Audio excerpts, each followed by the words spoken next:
Hello, welcome to another edition of Luck at the Cup. Hope you've enjoyed it so far. I'm joined by a really interesting lineup on today's show. A little bit later, a man still seeking his first victory in a Breeders' Cup race, but he's come pretty close.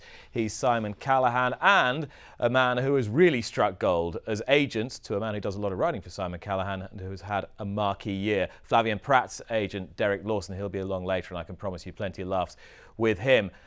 Plenty of serious business to discuss with my first guest, because he is the man charged with rebuilding and rehabilitating the reputation of the glorious Santa Anita Park, once again host to Breeders' Cup this year. He has come by way of England and New York via Gulfstream Park. He's the executive director of the Stronach Group California. He is Aiden Butler. Aiden, hello and welcome. How are you? Thank you for having me. Well, thank you for coming on. I said it's a huge challenge for you.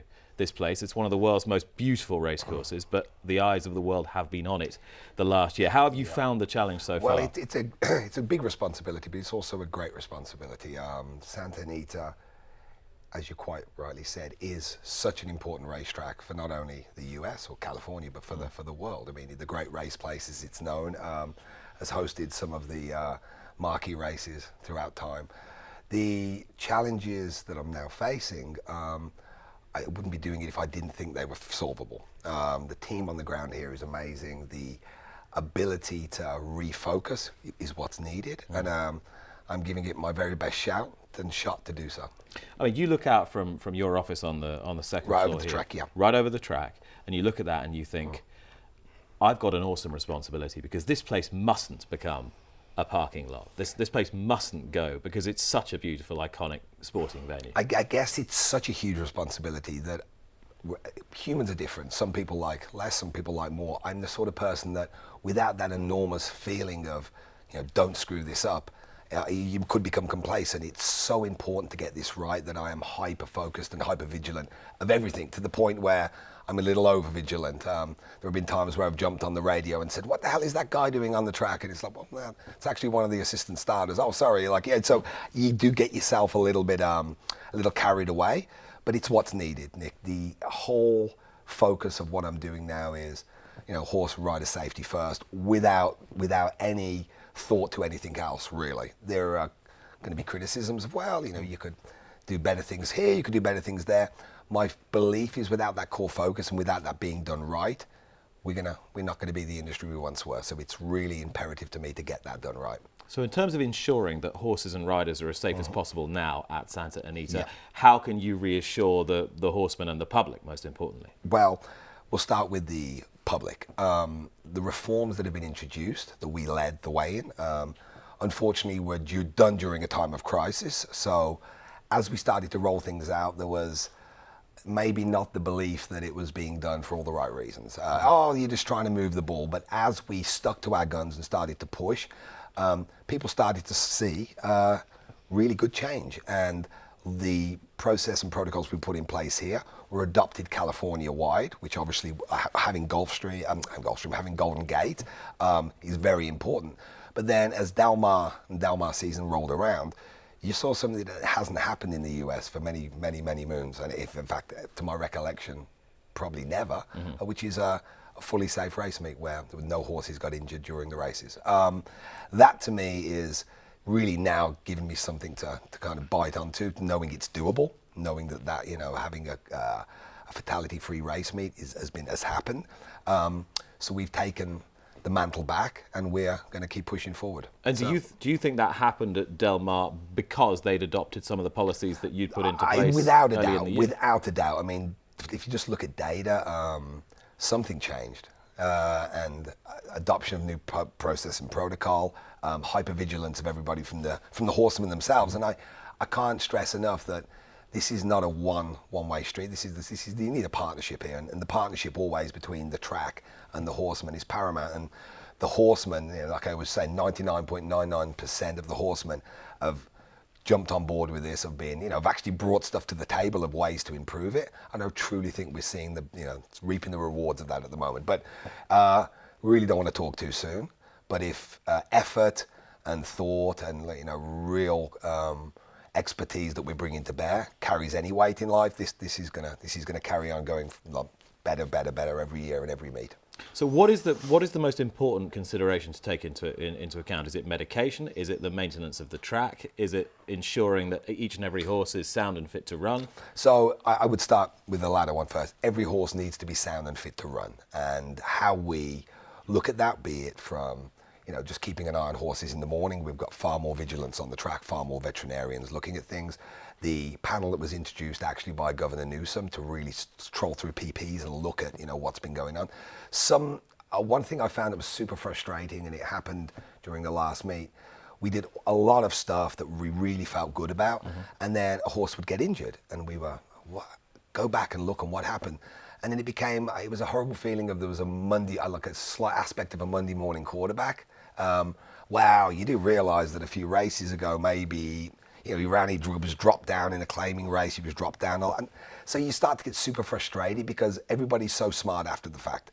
But in life, you take all of those lessons learned and then you put them into a process. So getting the horses fit and healthy is key. Tying into that is medication. If horses are now, if the medication is pushed back, then horses that aren't fit and healthy are no longer going to be sound to run. They're going to be, the people who are vigilant are going to see horses are not quite as healthy as they should be. So I'm backing up NSAIDs, pain meds, anything that would mask any form of lameness is key. And I think that goes in second. Track surface has been, there was criticism of the track surface, barring the weather. We've got, combined hundreds of years of expertise out there, We brought Dennis Moore back, who is, if not the best, he's one of the best track guys, dirt guys in the country. And he doesn't see anything wrong with the track at all. So that combined with Dr. McPeterson, who I'm sure you're familiar with, who's an absolute genius and has really taught all of us, including myself, a lot about, moisture of tracks, how tracks are put together. If you look at the data that came out, and luckily for us, during even the time of crisis, we had Dr. McPeterson pre the crisis and during taking data and taking readings. So we know the track was okay. Can you say that, super sloppy tracks are dangerous? You can say super deep tracks are dangerous. You can make an argument whichever way you go, but we are very comfortable now going forward with the protocols for not only medication, the protocols on ourselves, the protocols on the horsemen, even the new protocols in play. And I use the word protocol. It's a system that we're developing that is not just, this is how we've always done it. There's actually now a more of a documented process and protocol to see how and why we do things. Did you come in here knowing that you might have to ruffle a few feathers, and have you? I'm sure I have. I try not to, right? I try and I understand everybody is doing, for the very most part, everyone's doing absolutely what they think they need to. But that in itself is a little tough sometimes. Doing what you think is right does not always make it right. So I came in, not to put a jovial point on it, but when I came in, I really thought I was coming in to look at introducing a new hot dog van and what are we going to do with the bands when I first came in before the crisis. I mean, I actually came in as the chief strategy officer. One of my tasks was, or my charges was, to try and look at really revitalizing horse racing. And building a consumer base. Building a consumer base, user base. Experience, on-track experience, entertainment, all those aspects that make us a sporting event. And as fate would guide hands, I ended up walking in, when I came back, into the middle of a crisis. Now, there's no silver lining to a horse getting injured and having to be put down. But if there was ever a glimmer of some positivity, it's that without that happening, I don't think we would be in the position we're in now to really enforce change and to get buying from all constituents. And as I've said, the trainers, for the very most part, are really, really understanding of what we're trying to do and are really helping us get that done. Am I overstating it to suggest that this Breeders' Cup is the most crucial week in Santa Anita's reputation in the modern era? I don't think you're overstating that at all, no. I think it's, and I obviously love the Breeders' Cup. It's such an honour to host them at Santa Anita. But as I always point out to my team, we're day in, day out this morning, the horses were going around the track. We're a huge training centre as well as being a big thoroughbred track. So every day of the week is important to me. And without sounding, a little coy, good horses, bad horses, they're all horses. The safety of them is paramount regardless of where they run or how they run. Now, from a business standpoint and from eyeballs on Santa Anita, you're 1,000,000% correct. It's the most important meet, I think, for a long time in Santa Anita history. And is there a point where you, as essentially the day-to-day boss here, can look at a race and not worry about what's going to happen in that race, not approach it from a position of concern? I think, and as you know, I've been in horse racing my whole life. I mean, as a kid, my grandfather, my father, my uncle, my father, you know, everybody around has been involved in horse racing to a certain degree. And it was quite an anomaly to come and actually be thinking about that. It was never a thought. You know, you watch the races, you looked at the jockeys. You know, if there was a steward's inquiry, you'd look at, you know, were there any rough and tumble? Is this horse going to get it? Is that horse? Never once had it dawned on me throughout time that, oh my God, I hope these guys all get around. So it was quite sad to me when I actually started just focusing on, are these horses all okay? To answer your question succinctly, I think it does me good and does people who have got the responsibility that we have good to worry. We should be worried. We should make sure these horses get around. Complacency breeds, you know, rolling back in time. So I think for me, I like to be a little bit worried, and you know, winning the race is great, but I want to make sure that the horse that finishes last gets home sound, you know. Lest anyone thinks that the Stronach Group have deployed a shiny PR man to come in here and put a And I'm definitely not shiny. I mean, you would not put a guy with this voice into anywhere that's public facing. I scare children. You've been brought in to restore, as I say, restore the image of Santa Anita to a greater or lesser extent. But as you say, you've come in the middle of this crisis earlier in the year. But what people might not know is that you essentially are a player. You're a punter. You're by background. By background a bookie. I was a licensed bookie in the UK. Yeah, so I was a licensed horse race bookie. So my family had 39 pitches. I travelled north, south, east, west. We averaged about 4 days a week, you know, on the road.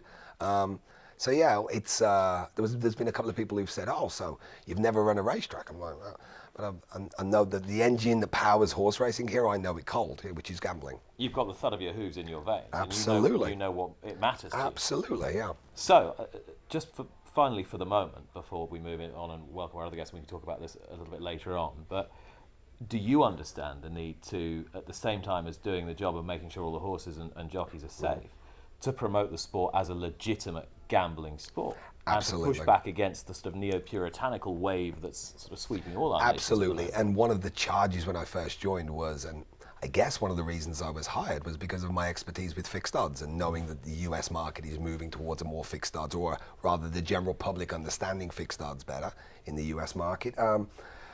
I really, really believe that we can get there with the gambling, be it how it changes, be it a fixed odds aspect to it, be it take out on pari-mutuel pools. Wherever we go, I believe we can get there. But I don't think we can't without the core product being safe and trusted by the public. And that's kind of what I'm rolling with. Aiden, for the moment, thank you very much. Thanks, Nick. Appreciate it. Aiden Butler, thank you. Who is the Director of Strategy here in California for the Stronach Group, and amongst his many responsibilities, the racing and the future of Santa Anita Park, host venue of this year's Breeders' Cup. And after the break here on Luck at the Cup, I'll be talking to a man who is seeking his first Breeders' Cup winner, but has, over the last decade, established himself as one of Santa Anita's leading trainers. He is, of course, Simon Callaghan. See you in a moment.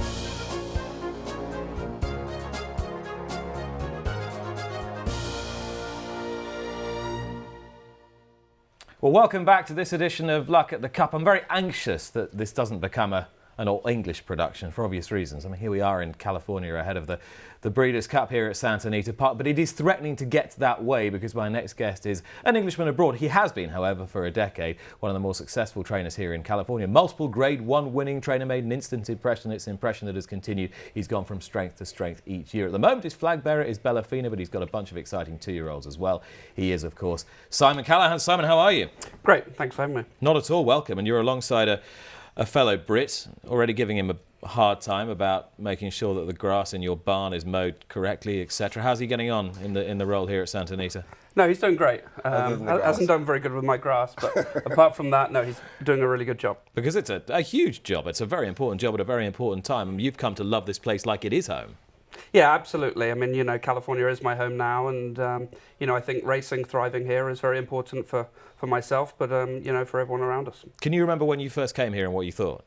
I mean, it's obviously quite a daunting place to come to. Lots of great culture and history here, and you know, it took a few years to finding my feet, and you know, luckily we've brought up quite a good client basis now and got some nice horses. But I never see you out here without thinking you look and feel completely at one with the place. You'd never want to go back, would you? No, like you said, it's been 10 years now, and you know, I've put a lot of effort into attracting new clients, and now we've got a really good group of horses, and you know, I love California living, and you know, I love training here. It's one of the most sort of remarkable places that you could ever be, and you know, luckily we're having a little bit of success. What do you enjoy about the setup? What is it like to be a young trainer here in Santa Anita? I mean, you know, we're lucky to obviously have a place like this, you know, like I said, with such history, and you know, we're training horses at the top level, you know, running in some races with lots of prestige and heritage, and you know, it's fantastic.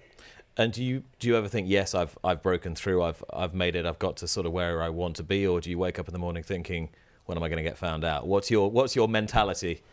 Yeah, no, I mean, I'm always striving to do better, really. I mean, you know, winning Grade 1 races was definitely an aim to start with, but now, you know, I want to win Breeders' Cups, I want to win a Kentucky Derby.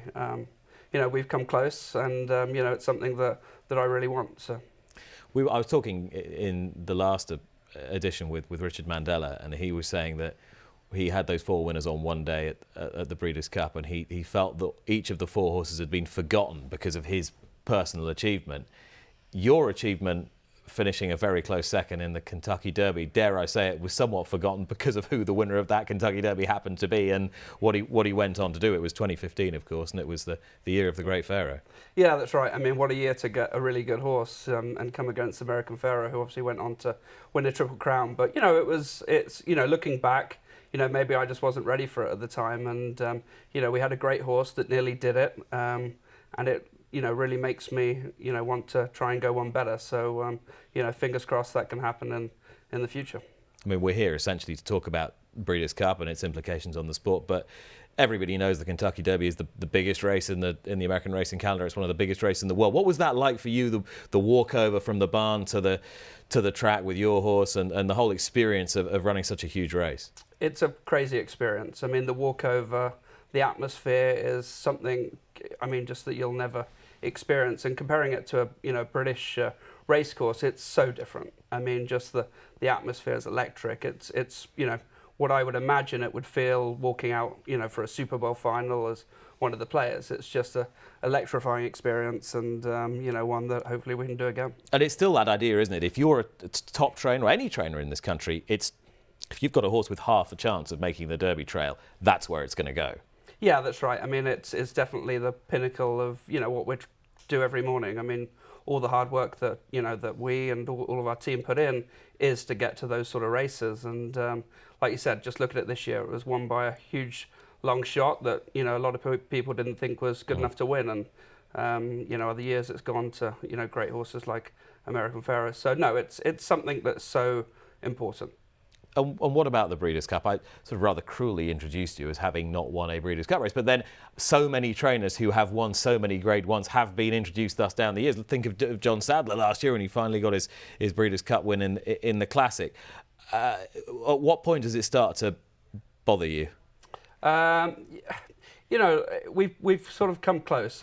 With Taris, she had an unlucky trip at Keeneland. I thought she was probably the best filly. And then we've gone into 2 juvenile races, being the heavy favourite. And, you know, you think about it every day leading up to the race, and then it's over in a matter of seconds, and it's depleting. It hurts, but it makes you want to get back and do it again. Because thing is, if you'd gone in there with 264 to 1 shots, nobody would really have noticed. But it's the fact that you had Moonshine Memories, and then you had Bellafina last year, and things didn't really happen. Yeah, exactly. It's you know, definitely having 2 horses that are meant to win or heavily fancied, that it's, you know, it's a little bit tougher, but you know, that's life. You just got to keep try find the next good horse and try and get back there. And you know, this year we're hopefully going to have some runners. They're going to be longer shots this year, so you know, ironically, that could be the time that you go and win is with a sort of a longer shot. I mean, you always strike me, Aiden might correct me, you always strike me as someone who has the right temperament for the game insofar as you can roll with the punches fairly well. Is that just something you're... Oh no, he does sulk. I've seen him sulking a bunch. He's just good at hiding it in front of the crowd. Yeah, I mean, it's, you know, that's somewhat right. I mean, I probably appear to take it well, but inside, it's you know, it's tough, but you know, getting there is a good achievement, and you know, we'll just keep doing what we're doing, and hopefully it will happen. Yes, getting there's the hard part, staying there's the even harder part. Yes, that's for sure. You've had a relatively recent, I say within the last sort of 2.5 years, influx of new ownership, new money to spend at the sales. That seems to be bringing a whole different calibre of horse into the stable. Yeah, you know, when we first started off, we started with a lot of European turf horses, and then that evolved into you know, some better dirt horses as such, and you know, now we're getting to spend good money at breeze up sales and yearling sales, and you know, definitely getting those sorts of horses is more pressure, but it's the sort of pressure you want. I mean, they're definitely horses that we've got aspirations to getting to the derbies, to getting to Breeders' Cups, so hopefully the plan comes to fruition. It's interesting because you talk to a lot of US-based trainers who've been here forever, and they're transitioning to the sort of growing trend toward turf racing, particularly in New York, and you see what Chad Brown's done. It strikes me you're just as interested in finding the top-class dirt horse as well. Yeah, I think it's very important to try and, as a trainer, to have a rounded stable. You know, having those turf horses is great, but I think, you know, the American sort of culture is definitely a focus on dirt racing, and, you know, getting those good dirt colts. You know, they're the ones that you can create stallions and obviously you run in the big money races, and you know, that's what we're trying to do.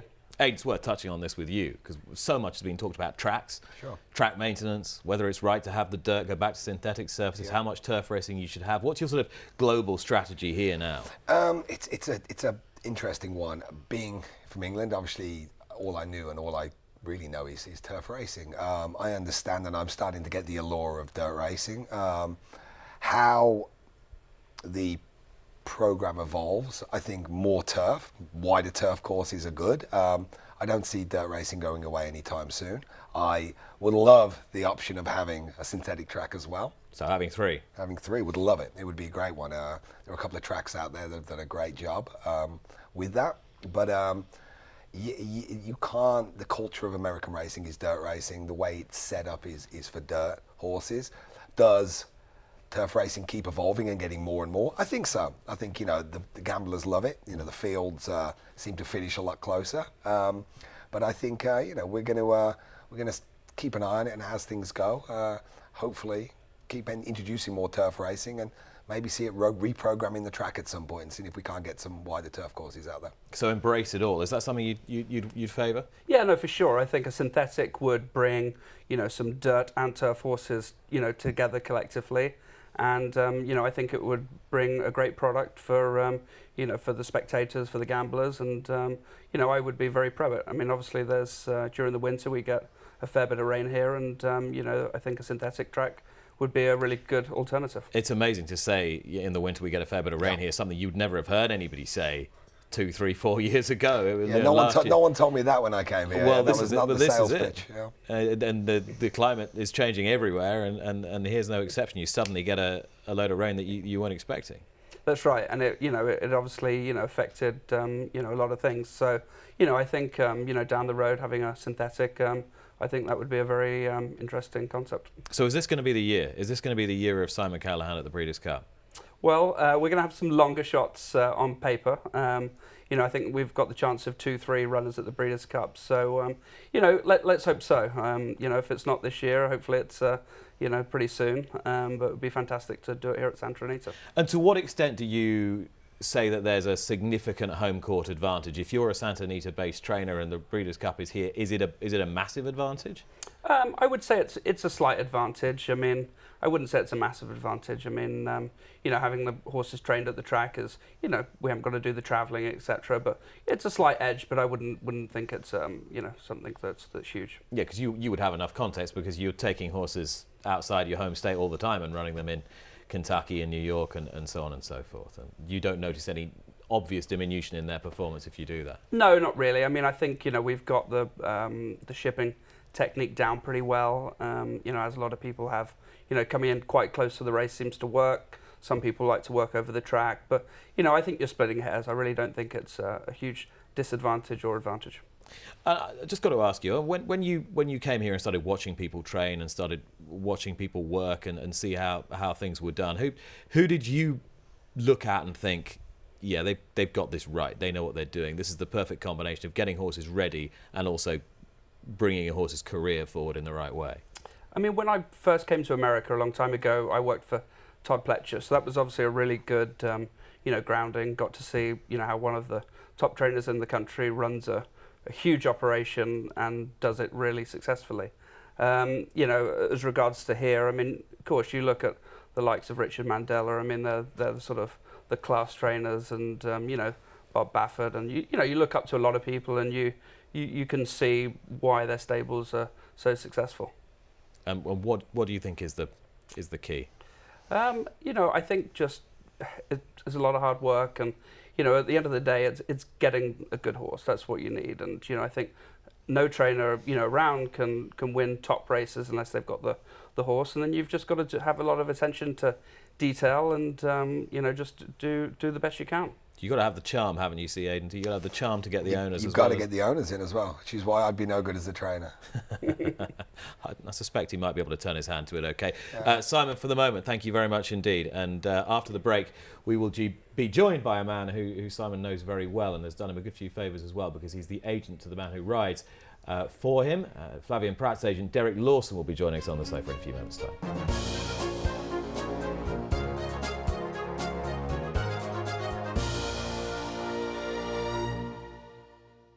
Welcome back, you're watching Luck at the Cup. Lest you thought on this episode this sofa would simply groan under the weight of turgid English voices. Think again, for although Aiden Butler and Simon Callaghan remain with me, we are joined by a man who's had an extraordinary year in his capacity as a jockey's agent. Agent to Flavien Prat, Kentucky Derby winning rider, and the man who took the Del Mar meet as well. Derek Lawson is alongside. And Derek, I say Kentucky Derby winning. You didn't mind at all, did you? You didn't mind whether I put it in inverted commas. You were there in front of 20 million people on the NBC telecast, giving it into the camera. You won the Kentucky Derby! So if you thought you didn't know who Derek Lawson was, you do. That's where you saw him before. Absolutely. Hi, Nick. Nice to be with you. It's great to have you with us. What an extraordinary moment that was. Totally surreal. I am the only jockey agent to ever tell his rider that he won the Kentucky Derby, because all the other ones knew they won it when they crossed the wire first. So that's my little claim to fame. What I loved about it was that Flavien was trying to look sort of sheepish and mildly embarrassed about winning, but you were having none of it. You were going straight in for the full home run. Well, it's the Kentucky Derby. It was unfortunate what happened for the connections that thought they had won the race, but for us it was just a tremendous day. And all joking aside, an extraordinary story, because he ended up being on this horse by a bizarre sort of circuitous chain of events. Just tell me the story from the very beginning. The very beginning. Well, the very beginning, I'm the genius agent who took off of Omaha Beach, who was going to be the favorite in the Kentucky Derby. Yeah. But we had other calls with other trainers before that particular, before Omaha Beach even thought about running in the Rebel Stakes. Mm-hmm. So as it went on, the other horses that we rode didn't quite make it to the Derby. Country House was open. He did finish third in the Arkansas Derby, so he was a legitimate horse. Joel Rosario probably would have ridden him in the Derby. Instead, he had to ride Game Winner. So I made a phone call to oh God. Who are you after? The trainer. The trainer, Bill Mott. Bill Mott. I made a phone call to Bill Mott, excuse me. And I talked with him. He said, okay, fine, I'll put you in the group of riders that I'd like to use. And then finally he called me one morning. The phone, his name shows up on my phone, it stops. I call him back. I said, was that a butt dial, or were you actually trying to get in touch with me? And he said, no, we're trying to get in touch with you, but I need you to text me that you're going to ride my horse.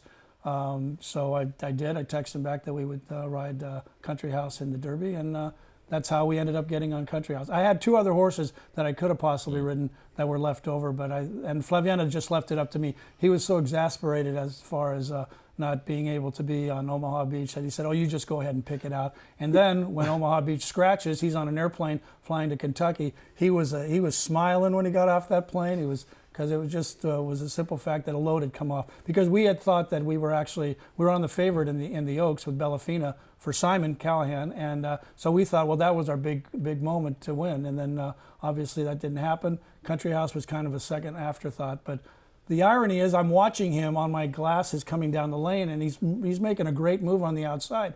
And I'm saying to myself, no, don't win now. I'm not ready for this yet. I'm not ready for you to win the Derby. And he crosses second, and I thought, okay, fine, we finished second. That was a great race. And then all of a sudden, all the action went into the drama of the stewards getting involved and moving from there.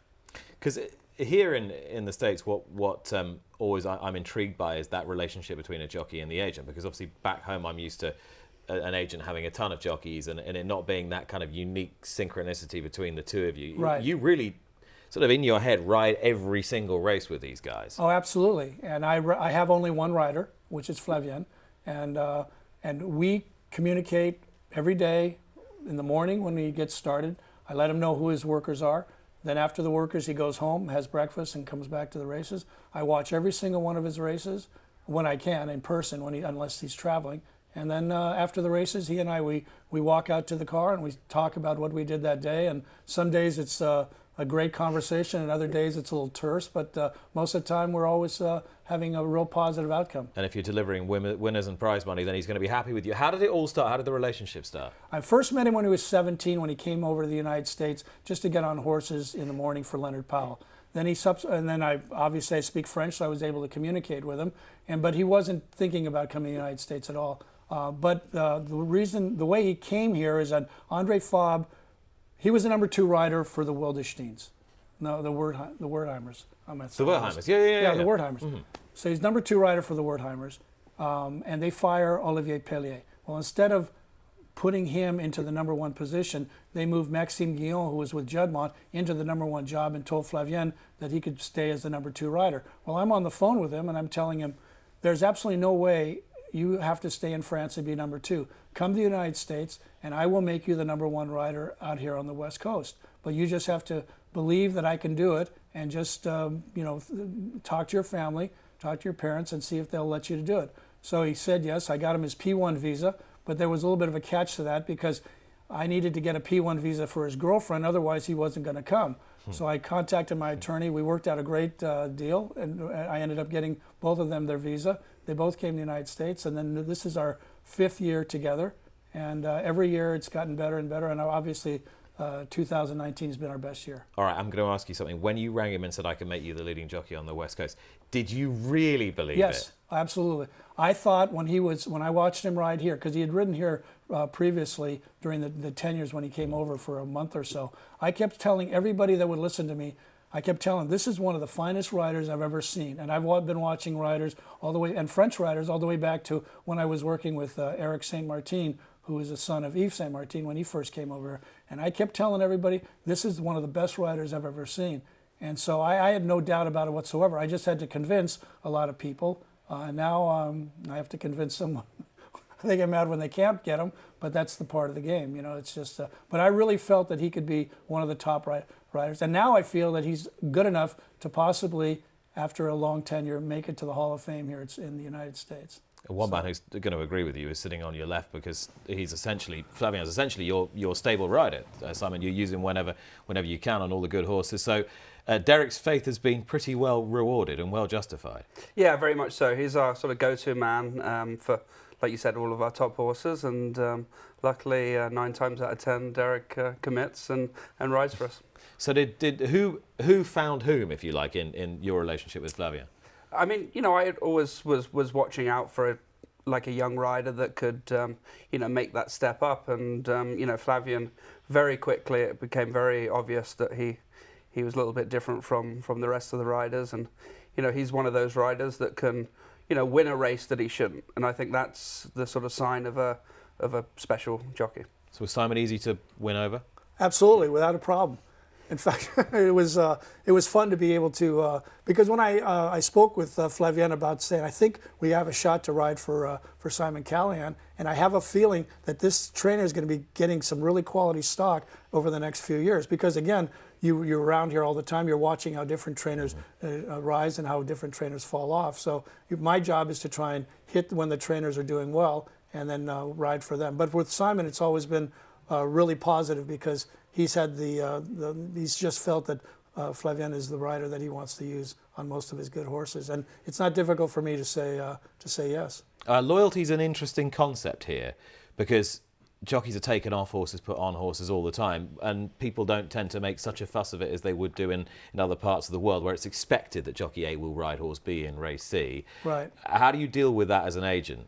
Delicately, I would think. Yeah, I mean, it's just a matter. A lot of times, I'll be honest with you, there are times when I've done the loyalty situation, and I've watched other horses that we possibly could have ridden go on and win. And is the long game the better game to play? play? The long game has always been the better game for me. I've always told Flavien, this isn't a sprint, it's a marathon. So we just keep doing what we're doing, and every year we'll get better and better at what we're doing.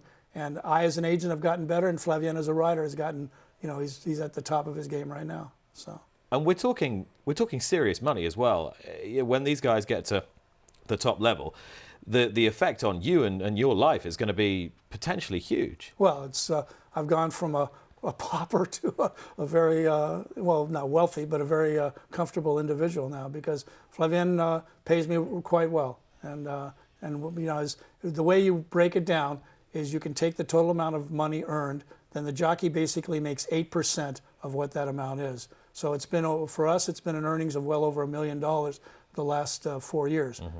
And out of that $1 million, I would make 25% of the total amount of the money that Flavien makes. So.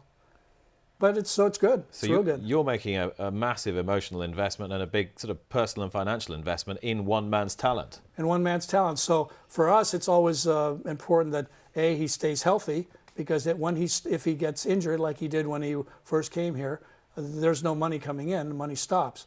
But at the same time, so you make sure that your rider stays as healthy as possible, doesn't go jumping out of airplanes or things like that, which he's done. So just to make sure that he stays well balanced and rides every day.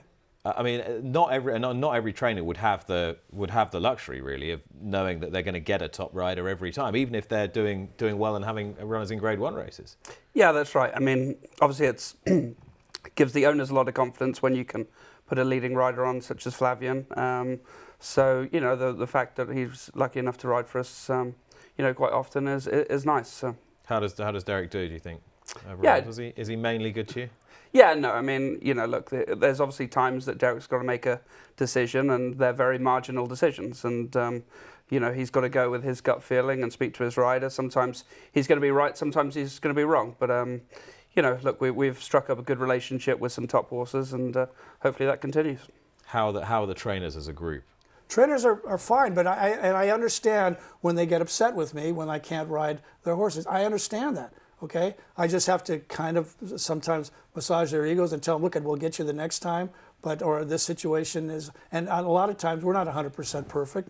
We're 24% right most of the time, but which is a great win percentage. But the fact of the matter is I understand when they get upset, when they can't get Flavien, and I try and smooth it over as best I can. I always try and find them the next best available rider, and I'll tell them, look, I'll try and I'm on the phone calling the other agents, say, are you open here? Can you help me out here? This, that, and the other. I got a really nice horse that I want you to ride. So I try and work, both ends of the spectrum as far as taking care of the trainers that we work with and have been successful with, and then also. I never, if a trainer comes up to me, and even if he's one that has a minimal amount of horses and says, I've got a really nice horse here I want you to ride, we'll look it up, and a lot of times we go with their instinct. If they tell us they've got a horse that they think they can win with, Now if they're wrong, then we have problems. What I love about you is your obvious enthusiasm for the sport. You absolutely love the game, and this has been your big chance. And you say you've had a pretty long career right up to this point. Was there ever a point where you thought, right, I'm done with it, I'm out, I'd do something else? Well, I was away from it for about 10 years, where I just got away from the game for about 10 years, and then I came back into it, and then of course by doing so, that's when I worked with, I've worked with a lot of marginal riders, but I've always felt that they were always the top rider, whether they were or not. It was something I was always playing head games with myself, saying I've got to push as hard as I possibly can. And then when the situation arose with Flavien, I knew that he was a top rider. I knew that he could be as good as anybody in the world, not just here in the United States, in the world. So I pushed for it, and it came through. And obviously he felt the same way, that he had to make a move from France to come to the United States. And the very interesting story is, after he won his first Grade 1, he got a call back from Andre Fabre, who wasn't really happy with the Judd rider, whoever that was at the time, but and asked Flavien if he was happy in the United States or would he consider coming back to France. And Flavien at the time, and this was only in his first year of his visa, he said, no, I think I'm going to be okay here. And then he decided, now he's married, he has a little baby girl, he's got his beautiful home up in Monrovia, he's also a landlord, so things are going in the right direction for him. And I'll tell you a funny story. When he rode for the Aga Khan and won for him the other day, and Wyatt Dupre, I had Wyatt Dupre's wife on the telephone with me, and I said, if he wins the race, I hope he's not going to be getting a contract offer from the Aga Khan to go back to France and to ride back in France. And she laughed and she said, no, I don't think that's going to happen. We're pretty happy with Saumillon. So I thought that was, but then I related that to Flavien. He said, I'm not going back there. I'm staying here. I'm riding here in the United States. This is where my home is right now. Sounds like his life is perfect, and of course you would have fond memories of Alain de Wyatt Dupre winning at the first ever Breeders' Cup meet in Hollywood Park with Lashkari in the turf. Absolutely, and Yves Saint Martin. And so that was an outstanding afternoon. And also when Yves came back and won on Last Tycoon for Robert Collet, and 2 years later. So I mean, so where did the French connection come from? My mother was French. We learned French in the house before we learned English. So we kept it up as we were going to school. And actually, I took French in junior high because the French teacher was just out of UCLA. So she was a young, attractive teacher who I sat right in the front of the class. She was amazed that I could speak such good French, and it was an easy A. So I took that, and I ran with it from there on. And I bet you never realised that was the reason Flavien Prat was riding you so many winners, did you? No, I certainly didn't. Derek Lawson's teacher in junior high. No, yeah, that helped me keep going. I mean, and the French was good. I mean, but my main concern with Flavien was you've got to learn English. So when he did get injured back in 4 or 5 years ago, when he was injured, I told him, you're going to go to the Berlitz School in Pasadena and you're going to learn conversational English, because I'm not going to translate for you when a reporter asks you a question about a race that you've won. I want you to be able to go to when a reporter or anybody comes up and speaks to you, I want you to be able to tell them exactly what took place, as well as a trainer, tell them exactly what took place or what you want in a race, and tell them in English. So he did that, and he went for 6 weeks, 4 days a week, for 3.5 hours, conversational English, while he's recovering from a back injury. Never complained about it once. Walked out of there with a diploma from the Berlitz School, and his English. And every time he would do an interview, I would listen. I'd say, okay, you can change this around. You can say this a little bit differently. And now I never worry about it. I let him go off and do interviews all he wants, and he does a great job, because I end up listening to them, and his English is fine, and he's not afraid to converse with anybody now. Amazing, which just goes to show that it's all very well having the talent, but you need the application, you need the graft. There are no shortcuts, and that sort of brings us back exactly to where we started this 40 minutes or so ago, Aiden. It's all about applying yourself to the task at hand, and in your role particularly, it's going to be no shortcuts in the lead up to Breeders' Cup. Absolutely not. It's about how serious you take what you do, and especially if you've got a passion for it, that makes it a lot easier. So I'd love to be classed as an athlete. There is no athletic qualification for what I do, but you do still ride, though. I do still ride, very poorly. In fact, Simon lends me Spud, his pony, quite often to troll up and down the track on, which I really appreciate. I mean, all joking aside, yeah. You have ridden to a level. Well, a level, yeah, it depends how high or low the level is. But we'll just leave it at a level. A level. There's definitely a level of riding I have, yeah. But there are people who come into race track management that would have zero empathy at all with the horseman. Absolutely. I mean, my current track pony is an adopted thoroughbred. I got him from TAA, which is an amazing organisation. And I just think having that connection with the horses makes everything a lot easier. Because you think about everything you do, and you think about it's. Every night when I finish, I'm blessed that I spend a lot of time here, and I currently live at Santa Anita. So I go to the barns every morning. I see, Simon. I see, whoever it is out there. I spend at least 45 minutes on the backside in the morning training, seeing the trainers and seeing what's up. and then I go and see my pony. I'll speak to the outriders. So it is a real thing to understand the horses makes decisions a little easier, I think, especially tough decisions. It is nothing less than total immersion, essentially. Isn't it? Yeah. I mean, you see, I've talked to 9 people on this show in the last sort of 3 episodes, all of whom are based here in Santa Anita, and everyone, it is what you live and breathe every day. There isn't much else.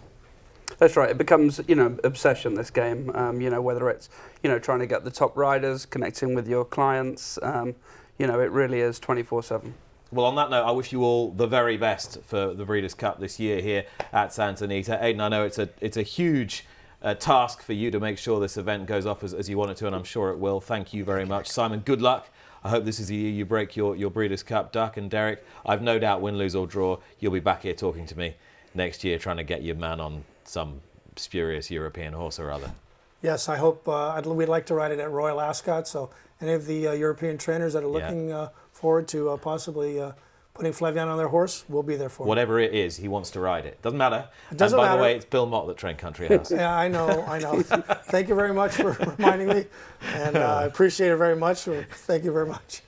Thank you. He's had a great year, Derek Lawson, the man who is agent of Flavian Pratt. My thanks to Aiden Butler, to Simon Callaghan, to Derek Lawson, to you for watching. Next time on Luck at the Cup, I will be talking to some of those in Kentucky who are looking forward to making the journey to California ahead of this year's event. But for now, thanks for watching. We'll see you next time. Bye-bye.